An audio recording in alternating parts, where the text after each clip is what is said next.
Mother's day special recipe মোচার বড়া। মায়ের হাতের মোচার বড়া। মোচার বড়া বানানোর জন্য মোচাটাকে ছাড়িয়ে নিতে হবে খুব ভালো করে। এখানে মা মোচাটাকে ছাড়িয়ে নিয়েছে, তারপরে মোচাটাকে ধুয়েও নিয়েছে। এরপর সেটাকে মিক্সির মধ্যে দিয়ে ঘুরিয়ে পেস্টও করে নেওয়া হলো।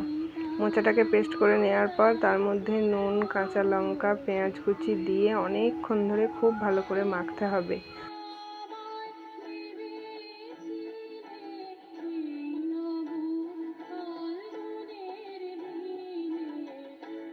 মাখা হয়ে যাওয়ার পর তার মধ্যে মোচার পেস্টটা দিয়ে পরিমাণ মতো বেসন দিয়ে আবারও খুব ভালো করে মাখিয়ে ফেটিয়ে নিতে হবে।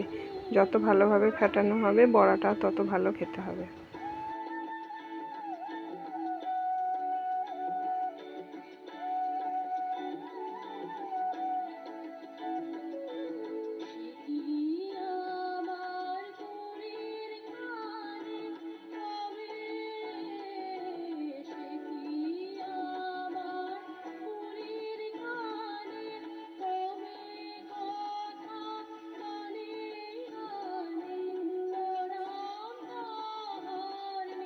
কড়ার মধ্যে খুব ভালো করে তেল গরম করে নেওয়া হচ্ছে। এর মধ্যে এবার একে একে বড়াগুলো দেওয়া হবে ভাজতে।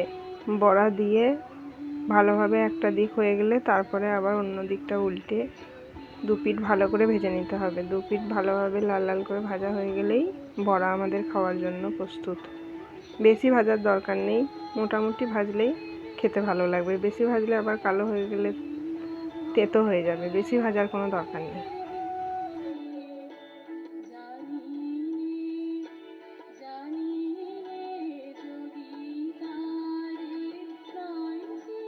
বড়াগুলো ভাজতে কিন্তু খুব বেশি তেল লাগেনি, অল্প তেলেই বড়াগুলো ভাজা হয়েছে।